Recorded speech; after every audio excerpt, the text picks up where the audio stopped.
Comment améliorer son estime de soi? C'est la question qui m'a été posée par le CSA et à laquelle je vais répondre aujourd'hui. Donc bonjour et bienvenue à tous et à toutes dans cette conférence organisée par le CSA, à savoir Cartel du Savoir Association. Il s'agit d'une structure internationale qui milite pour l'autonomisation des jeunes à travers le monde autour de 5 piliers majeurs. Ces 5 piliers sont l'entrepreneuriat, le développement personnel, l'écriture et l'échange culturel, la santé et enfin les droits de l'homme. Donc je vais m'efforcer de répondre à cette question qui m'a été posée et je remercie le CSA de m'avoir invitée. Donc pour commencer, il s'agit d'un sujet qui me tient à cœur puisque je suis coach en développement personnel et j'accompagne des personnes qui n'ont pas confiance en elles et plus particulièrement qui manquent d'affirmation de soi à dépasser tous les blocages qui les empêchent de s'épanouir, de s'accomplir en tant que personne. Donc je les invite fortement à se dépasser, à croire en leur projet, qu'ils soient professionnels ou personnels. Et c'est un sujet qui me tient d'autant plus à cœur que c'est une problématique que j'ai moi-même rencontrée dans ma vie personnelle. Et malheureusement, je constate qu'aujourd'hui, beaucoup trop de personnes se lancent dans des projets en occultant totalement cet aspect-là. Donc que ce soit des projets familiaux, personnels, professionnels, peu importe, j'estime que l'estime de soi et la confiance en soi sont des piliers majeurs de votre développement et de l'aboutissement de vos projets sans lesquels vous n'irez pas bien loin au final. Donc je vous invite très sérieusement à faire ce travail, à travailler votre confiance en vous et votre estime personnelle. Alors c'est vrai qu'aujourd'hui notre système ne nous enseigne pas forcément ces aspects-là et c'est pour ça que selon moi c'est à nous et à nous seuls d'être acteurs et d'être responsables de notre développement personnel, de notre épanouissement personnel. C'est à nous de faire la démarche.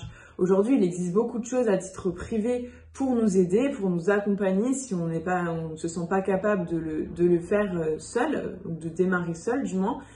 Donc n'hésitez pas à saisir ces opportunités, n'ayez pas peur de vous faire accompagner des bonnes personnes. Il existe une multitude de structures, que ce soit payant ou même gratuit. On en a un exemple aujourd'hui qui est le CSA, qui milite pour le développement des jeunes, pour la transmission du savoir. Il existe plein de choses, donc n'ayez pas peur de sortir et de demander de l'aide. Alors, je vais rentrer dans le vif du sujet en commençant par définir 2 notions essentielles qui vont guider cette conférence, à savoir la confiance en soi et l'estime de soi. Alors, ce sont 2 notions relativement similaires, mais qui pourtant ne sont pas à confondre, puisqu'en réalité, elles s'inscrivent toutes les deux dans un processus qui s'appelle le processus d'évolution de soi. Donc, pour commencer, la confiance en soi, c'est la croyance selon laquelle nous avons les ressources nécessaires pour accomplir telle ou telle chose, pour mener à bien un projet, et ça renvoie finalement au fait de se sentir capable. Et se sentir capable, ça suppose au préalable une parfaite connaissance de soi-même, c'est-à-dire une parfaite connaissance de ses compétences, mais également de ses limites. Et nous en avons tous, et c'est nécessaire et super important, je le répète, de s'en rendre compte et vraiment de prendre conscience de ses limites. Ça vous évitera une perte de temps, ça vous évitera de vous lancer dans des actions que vous ne pouvez pas maîtriser parce que ça nécessite certaines compétences que vous n'avez pas encore, je le répète, car toute compétence peut s'acquérir. Et surtout, lorsque vous avez conscience de ces limites et que vous devez y faire face, vous saurez que finalement, c'est pas la peine de plonger tête baissée dans cette épreuve puisque vous n'avez pas toutes les ressources nécessaires et vous allez raisonnablement faire le choix d'aller vous tourner vers quelqu'un, soit qui va vous transmettre cette compétence, soit qui va vous aider le faire à votre place si vous déléguez ou vous aider à franchir l'étape. Voilà, donc c'est pour ça que c'est important de vraiment bien se connaître. Et d'ailleurs, je n'ai jamais vu personne se lancer dans un projet sans être totalement conscient de ses capacités. Je veux dire, demain, vous allez pas, même si vous rêvez de pouvoir voler, par exemple, vous n'allez pas vous jeter d'un pont de 50 mètres parce que vous vous dites peut-être que je suis capable. Non, tant que vous n'avez pas conscience que vous êtes capable de voler, vous n'allez pas le faire. Vous voyez ce que je veux dire? Donc, bien comprendre que finalement, ce passage à l'action, il nécessite une certaine confiance et connaissance de soi. Vous voyez ce que je veux dire? Et dans la vie de tous les jours, c'est pareil. Lorsque vous avez un projet, vous ne passerez pas à l'action tant que vous ne vous en sentez pas capable. Et c'est pour ça que comme je le disais tout à l'heure, beaucoup de personnes se lancent dans des projets en occultant totalement cet aspect-là et finalement finissent par échouer parce qu'ils n'avaient pas confiance en eux, donc ils n'ont pas agi, et en n'agissant pas, ils ne peuvent pas parvenir à leur résultat final, à leur but final. Donc c'est vraiment, je vous invite à faire ce travail. Donc ça, c'est pour ce qui est de la confiance en soi. Maintenant, l'estime de soi, ça renvoie à la valeur qu'on se porte. Donc c'est le sentiment de se sentir valeureux, de valoir quelque chose, etc. Si je devais illustrer mon propos, je vous dirais d'imaginer l'estime de soi comme une jauge à remplir de gratitude, de bienveillance envers vous-même, d'affirmations positives au quotidien. Voilà, toutes des choses positives, enfin beaucoup de choses positives, excusez-moi, pour finalement vous valoriser. Or, pour arriver à ce stade, il faut bien comprendre que le sentiment de valoir quelque chose, c'est dans un certain sens, un sentiment de satisfaction. Et la satisfaction, elle intervient avec la réussite. Or, on l'a vu, pour réussir, il faut avoir confiance en soi pour agir. Si vous n'agissez pas, vous ne parviendrez jamais à ce sentiment de réussite. Vous ne l'obtiendrez jamais. Donc, c'est à ce moment-là que vous pouvez comprendre que la confiance en soi intervient avant l'estime de soi. Sans confiance en soi, il n'y a pas d'estime de soi, il n'y a pas de réussite. Voilà. Donc, je ne peux que vous encourager, encore une fois, à faire ce travail de manière sérieuse, et je peux en témoigner, cela peut littéralement transformer votre vie de manière positive, et ça a été le cas pour moi, et je ne cesserai d'encourager les personnes à travailler leur développement. Et vraiment, je crois profondément que chacun d'entre nous est capable de le faire, quelles que soient vos origines, quel que soit votre point de départ, en fait, quelles que soient vos origines sociales, quelles que soient vos origines ethniques, quels que soient les fardeaux que vous avez pu porter ou que vous portez encore, quelles que soient les embûches que vous avez pu rencontrer, peu importe, vous en êtes capable. Et d'une certaine manière, c'est logique puisque l'être humain est fait pour évoluer. L'être humain évolue depuis des milliers d'années. On n'est pas l'exception qui confirme la règle, vous voyez ce que je veux dire? L'être humain est fait pour évoluer et nous allons encore évoluer. Les générations suivantes vont encore évoluer et vous, en tant qu'individu, vous devez d'évoluer et encore une fois, soyez acteur de votre développement. Ne restez pas là à attendre et à vous lamenter sur votre sort. Tout est en vous et c'est à vous d'aller puiser les ressources, de vous entourer des bonnes personnes si vous en avez besoin.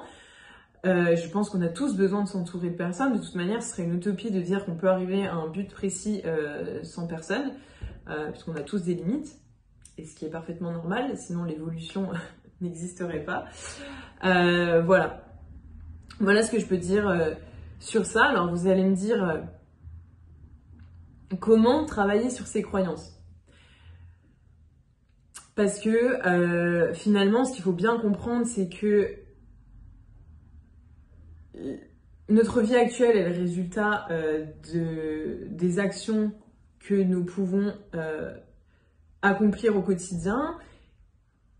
Et finalement, ce système d'action est guidé par notre système de pensée, par notre système de croyance. Donc si vous voulez changer de trajectoire d'action, ou de trajectoire de vie, peu importe comment vous voyez la chose, mais ça va nécessairement, vous allez devoir nécessairement passer par une analyse des croyances qui vous limitent, une analyse de votre système de pensée et une transformation de votre système de pensée en fait. Parce que si vous faites toujours les mêmes actions, votre vie ne va pas changer. On l'a vu, vos actions vont réellement être guidées par vos croyances.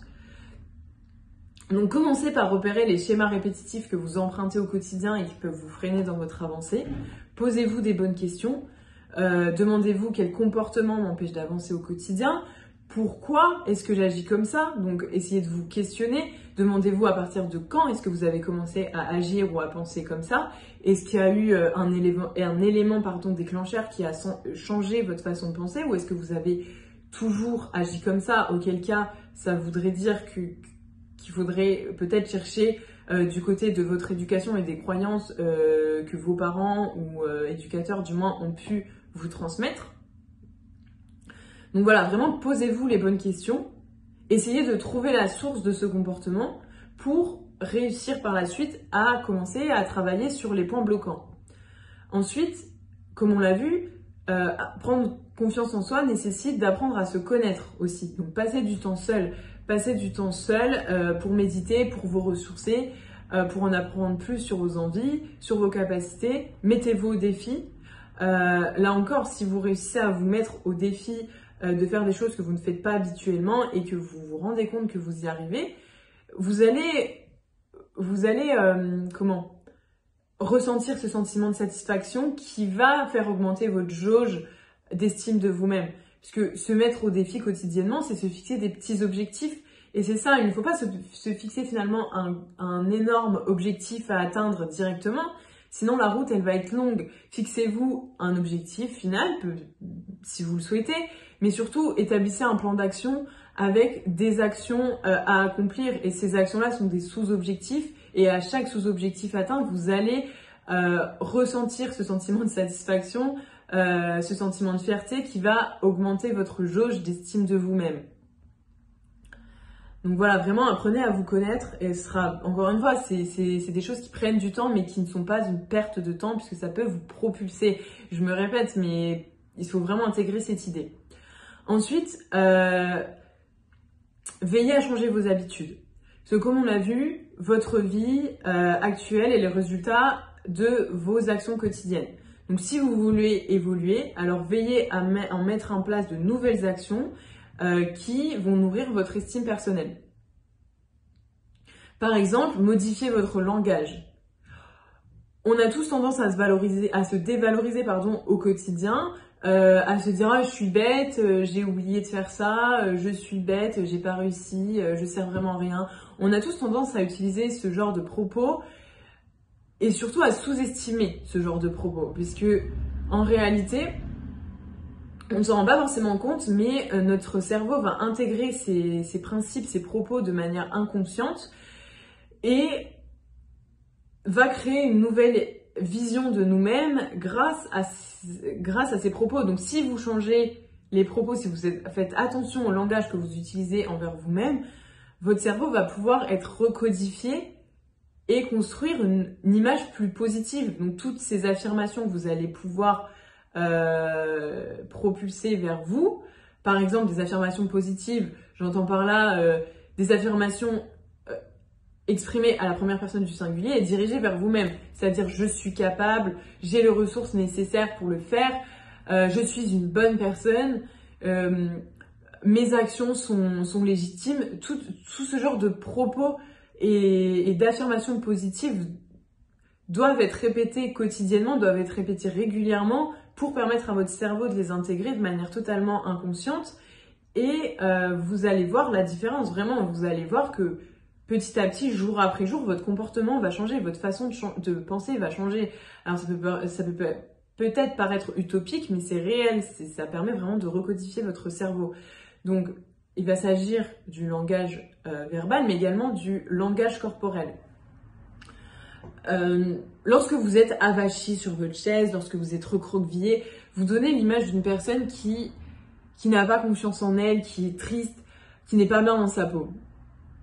Et l'idée, ça va être finalement de duper notre propre cerveau. Donc, même si vous n'avez pas encore confiance en vous, faites comme si vous avez confiance en vous, tenez-vous droit, changez de posture, ouvrez-vous aux autres, forcez-vous un peu au départ, prenez l'habitude de le faire, ne négligez pas ça, et vous verrez que petit à petit, vous allez le faire naturellement, et finalement, vous n'aurez plus besoin de duper votre cerveau, parce que votre cerveau aura acquis cette nouvelle information, et aura défini une nouvelle identité. Vous êtes cette personne, vous n'avez plus besoin de vous forcer, vous incarnez la confiance en vous. Voilà. Donc, affirmation positive, langage corporel, mais également, je vous invite à vous remémorer les épreuves déjà surmontées. Pourquoi? Encore une fois, ça va nourrir votre sentiment de satisfaction, votre sentiment de fierté. N'hésitez pas à tenir un journal où vous inscrivez toutes vos réussites. Vous inscrivez toutes les épreuves que vous avez pu surmonter, comment vous les avez surmontées.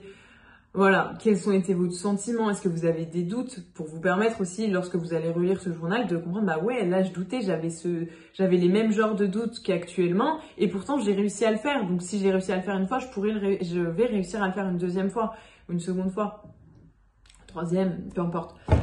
Et voilà, donc vraiment, remémorez-vous tout ce que vous avez déjà réussi à faire dans la vie. Vraiment.